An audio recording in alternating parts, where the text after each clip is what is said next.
Hello बच्चों, let's read this question. What question says state and prove the law of science. तो हमसे sign loss के बारे में स्टेटमेंट और उसके प्रूफ के बारे में पूछा गया है। तो मैं इस क्वेश्चन से रिलेटेड आपको की कंसेप्ट बता देता हूँ कि इस क्वेश्चन में की कंसेप्ट क्या यूज हो रहा है। देखो, जो आपके साइन लॉस होते हैं, बेसिकली लॉ ऑफ साइन की बात करें तो इसकी जो स्टेटमेंट है, it states that for a triangle ABC with side length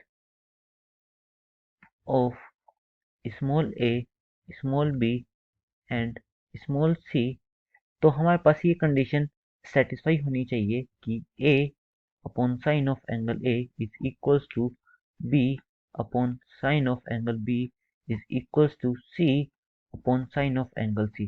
तो हमारा ये बेसिक सा साइन लॉ है। और अगर मैं इसको डायग्राम से बताऊं तो फिर ये आपके पास कोई भी एक रैंडम ट्राइंगल है विद ए बी सी, ये तो आपके एंगल हो गए। और इसकी साइड लेंथ, तो फिर ये हमें पता है कि ये वाला जो एंगल होता है जो कि ए है, इसकी अपोजिट साइड की जो होती है वो ए साइड होती है। सिमिलरली एंगल बी के अपोजिट बी लेंथ होएगी। सिमिलरली एंगल सी के अपोजिट सी लेंथ होएगी। और ये हमारे पास जो ट्राइंगल है, इसमें ये कंडीशन सेटिस्फाई होती है और यही हमारा साइन लॉ है। तो मैं इसके प्रूफ के बारे में बताता हूँ। प्रूफ करने के लिए मैं यहाँ पर एक रफ डायग्राम और बना देता हूँ कि ये आपके पास जो ट्राइंगल है, इसके कुछ इस तरीके से एंगल है। This is angle A, this is angle B and this is angle C. And A के अपोजिट जो साइड है, दिस इज ए, बी के अपोजिट बी एंड सी के अपोजिट सी। ये आपकी साइड्स हो गई। तो हम यहाँ सबसे पहले क्या करते हैं, ए से परपेंडिकुलर डालते हैं बी पर। तो ये हमने परपेंडिकुलर डाल दिया विद हाइट एच, ये हाइट एच हो गई। अब हम क्या करेंगे कि पहले एंगल बी और एंगल सी के लिए साइन रूल लगाएंगे। तो फिर हम यहाँ से लिख सकते हैं sine B is equal to perpendicular upon hypotenuse. तो perpendicular is h upon hypotenuse is A B. तो ए बी की जगह यहाँ पे सी है। तो यहाँ से आपके पास h की वैल्यू आई है, this is c into sine B. This is the first equation. और यही सेम चीज हम इस वाले ट्राइंगल में करेंगे। यहाँ से अगर हम देखें तो साइन c की वैल्यू आ जाएगी h upon hypotenuse. Here hypotenuse is b। तो फिर यहाँ से आपके पास जो h की वैल्यू आई है, this is b into sine c। This is our equation number second. अब इन दोनों इक्वेशन को कंपेयर करते हैं। सो मैं इस इक्वेशन को नेक्स्ट पेज पर कंपेयर करता हूँ।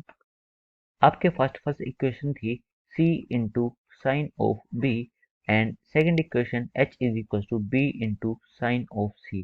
और आप देखोगे तो ये दोनों इक्वल होने चाहिए। तो यहाँ से हम लिख सकते हैं c into sine b is equal to b into sine c। अब क्रॉस मल्टीप्लाई करते हैं तो फिर यहाँ पर c के नीचे साइन c आ जाएगा एंड b के नीचे साइन b आ जाएगा। तो ये कंडीशन आपके पास आ चुकी है, पर ये बी और सी में ही है। और ए के लिए हम क्या करेंगे कि अपने ट्राइंगल में एक दूसरी परपेंडिकुलर घेरेंगे कि ये आपके पास A angle, this is B, this is angle C. और इस केस में हम एंगल ए को इंक्लूड करना पड़ेगा। तो फिर यहाँ से हम एंगल ए को लिख सकते हैं, this is sine of A is perpendicular upon hypotenuse. Let's say perpendicular H dash है, तो फिर यहाँ पर आ जाएगा एच डैश अपॉन हाइपोटेन्यूज।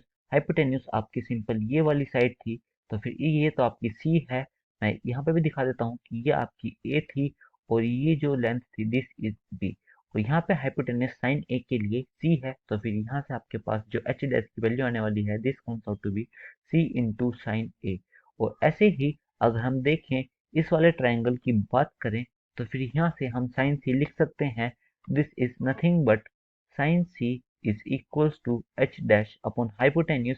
और इसके लिए हाइपोटेन्यूज ए का काम करेगी, तो फिर यहाँ नीचे ए आएगा। और यहाँ से हम देखें तो एच डैश की वैल्यू ए इंटू साइन सी।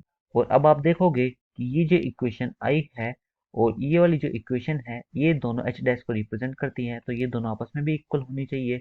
तो इन दोनों से हम लिख सकते हैं c into sine A is equals to a into sine C. और यहाँ से अगर हम देखें, यह आ जाएगा c upon sine C is equals to a upon sine A. और हमने इस चीज में भी प्रूफ कर रखा है कि ये b अपॉन साइन b के इक्वल होता है। तो ये हमारे पास साइन लॉ आ चुका है और यही इसका प्रूफ है कि साइन लॉ में a upon sine a, b upon sine b is equals to c upon sine c, मतलब ये तीनों ऐसे रेशियो में इक्वल होते हैं और this is the final answer. I hope you guys understood this. Thank you so much. Take care.